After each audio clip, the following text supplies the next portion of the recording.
13절입니다. 열왕기상 14장 6절에서 13절 말씀 한 목소리로 읽겠습니다. 그가 문으로 들어올 때 아히야가 그 발소리를 듣고 말하되 여로보암의 아내여 들어오라. 내가 어찌하여 다른 사람인 채 하느냐. 내가 명령을 받아 흉한 일을 내게 전하리니 가서 여로보암에게 말하라. 이스라엘의 하나님 여호와의 말씀이 내가 너를 백성 중에서 들어 내 백성 이스라엘의 주권자가 되게 하고 나라를 다윗의 집에서 찢어내어 내게 주었거늘 너는 내 종 다윗이 내 명령을 지켜 전심으로 나를 따르며 나 보기에 정직한 일만 행하였음과 같지 아니하고 내 이전 사람들보다도 더 악을 행하고 가서 너를 위하여 다른 신을 만들며 우상을 부어 만들어 나를 노엽게 하고 나를 내 등 뒤에 버렸도다. 그러므로 내가 여로보암의 집에 재앙을 내려 여로보암에게 속한 산에는 이스라엘 가운데 매인자나 노인자나 다 끊어버리되 거름더미를 쓸어버림같이 여로보암의 집을 말갛게 쓸어버릴지라. 여로보암에게 속한 자가 성읍에서 죽은즉 개가 먹고 들에서 죽은즉 공중의 새가 먹으리니 이는 여호와께서 말씀하셨음이니라 하셨나니 너는 일어나 내 집으로 가라. 내 발이 성읍에 들어갈 때에 그 아이가 죽을지라. 온 이스라엘이 그를 위하여 슬퍼하며 장사하려니와 여로보암에게 속한 자는 오직 이 아이만 묘실에 들어가리니 이는 여로보암의 집 가운데서 그가 이스라엘의 하나님 여호와를 향하여 선한 뜻을 품었음이니라. 아멘. 본문에 계시된 주님은 어떤 분이십니까? 하나님은 어떤 분이십니까? 하나님을 버리면 하나님도 철저히 버리시는 분이십니다. 여로보암이 아내에게 변장을 하고 선지자 아히야를 찾아가도록 명령을 합니다. 자기가 왕인 것과 왕의 부인인 것을 숨기고자 함이죠. 그러나 하나님은 그 모든 정황을 선지자에게 알리시고 아히야를 통하여 여로보암에게 선포케 하십니다. 발소리만 듣고도 여로보암의 아내여 들어오라. 왜 다른 사람인 채 하느냐 꾸짖죠. 그리고 흉한 일을 선포케 하십니다. 하나님의 말씀은 준엄했습니다. 내가 너를 이스라엘의 주권자가 되게 하고 이 나라를 내게 준 당사자가 난데 너는 왜 나를 버렸느냐 이거죠. 오히려 다윗같이 순종하지 않고 이전 사람보다 더 악을 행하고 다른 신을 만들고 우상을 부어 만들어서 나를 노엽게 할 뿐 아니라 나를 내 등 뒤에 버렸다. 이 표현이 참 뼈아픈 표현입니다. 나를 내 등 뒤에 버렸다. 그러므로 너의 집에 재앙이 임할 것이다. 너에게 속한 산에는 다 끊어버릴 것이다. 거름더미를 쓸어버림 같이 여로보암의 집을 말갛게 쓸어버리겠다. 쓸어버린단 말은 태워버리시겠다는 뜻입니다. 거름더미처럼 다 태워버리겠다라는 것이죠. 누구를요? 여로보암에 속한 자, 내 집에 속한 사내. 그러니까 집안과 가문과 그의 모든 조직을 다 태워버리시겠다라는 것입니다. 어느 정도로 심각합니까? 성읍에서 죽으면 개가 먹고 들에서 죽으면 공중의 새가 먹게 될 것이다 라는 것입니다. 그리고 여로보암의 아내가 성읍에 도착할 때 발이 성읍에 들어갈 때 그 아이가 마침내 죽을 것이다 라고 예언을 합니다. 여기서 참 이상한 게 있습니다. 분명히 지금 아들의 죽음, 생사 여부를 물어보러 온 거 아니에요? 그런데 굉장히 그 흉한 말씀을 하시잖아요. 죽을 것이다. 뿐만 아니라 내 가문이 하나님의 재앙으로 초토화될 것이다. 그런데 이 어머니는 살려다라는 말이 없어요.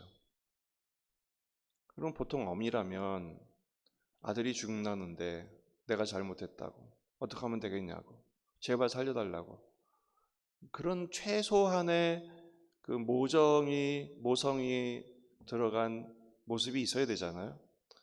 그런데 애비도 에미도 전혀 말이 없습니다.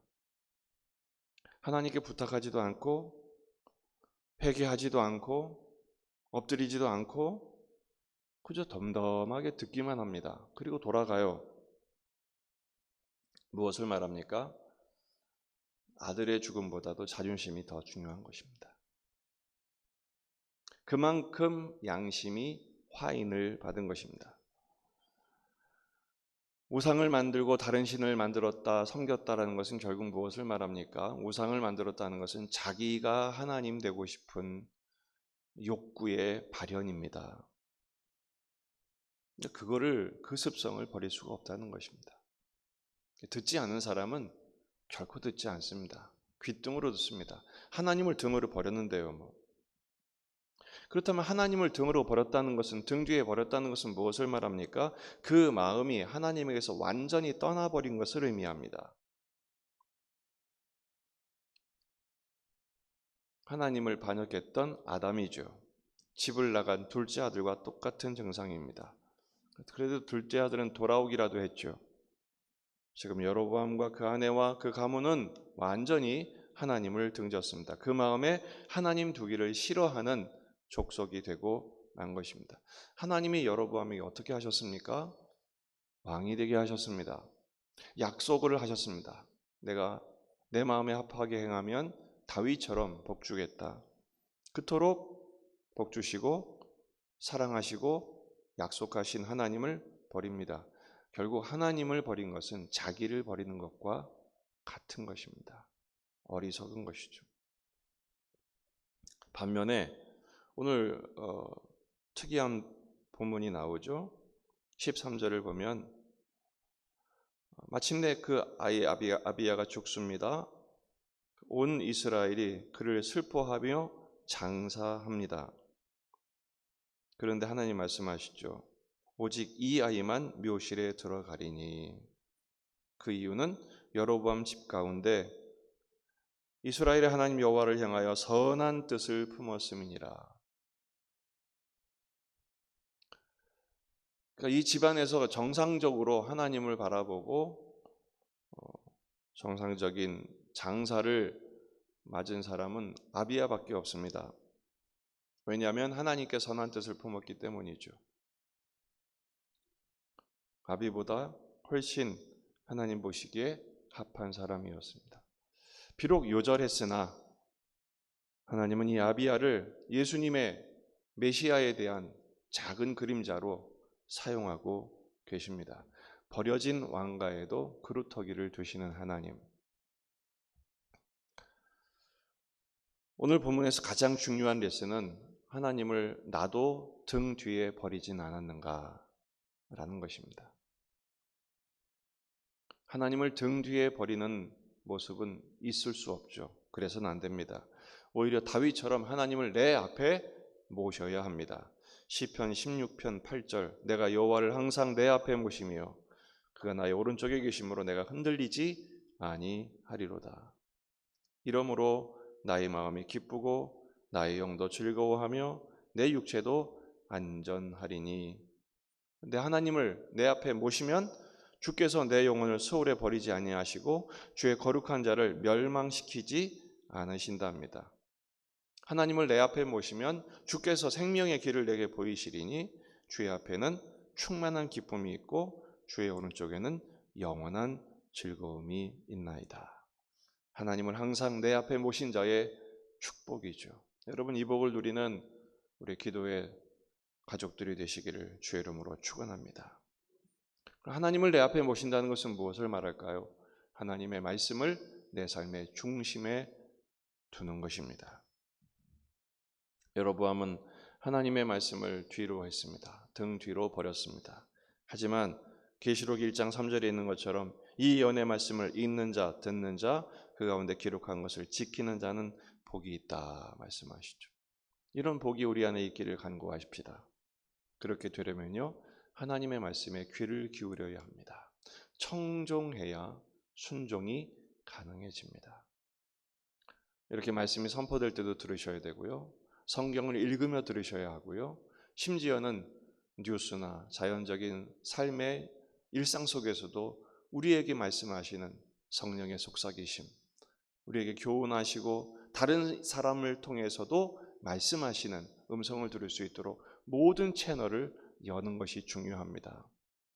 내가 듣고 싶은 말씀만 딱 듣고 그리고 나머지는 귀를 닫아버리는 것도 하나님을 등 뒤에 버리는 증상이 계속되고 있다는 증거인 것입니다. 하나님을 내 마음의 왕자로 모셔드리십시다. 주여 말씀하옵소서. 종이 듣겠나이다. 순종하고 순종한 자에게 허락하시는 충만한 기쁨, 영원한 즐거움을 누리시는 복된 날이 되시기를 주의 이름으로 축원합니다. 기도하십시다. 말씀을 붙들고 우리 자신과 가정과 교회와 이 지역의 복음화, 민족의 복음화를 위해서 기도하십시다. 이번 한 주간도 하나님을 내 앞에 모시는 기쁨의 삶이 될 수 있도록 기도하시고, 우리 환우들을 위해서 권호환 집사님, 유철자 권사님, 정환희 집사님, 최욱자 성도님을 위해서 계속 기도하십시다. 다 같이 기도하겠습니다. 아버지 하나님, 은혜를 감사합니다. 오늘도 말씀하여 주시고 은혜로 인도하여 주옵소서. 주님을 바라보길 간절히 소원합니다. 성령이시여 신역사하여 주옵소서. 주의 말씀 안에 우리의 심령이 열리게 하시고 우리의 마음이 하나님의 인도하심을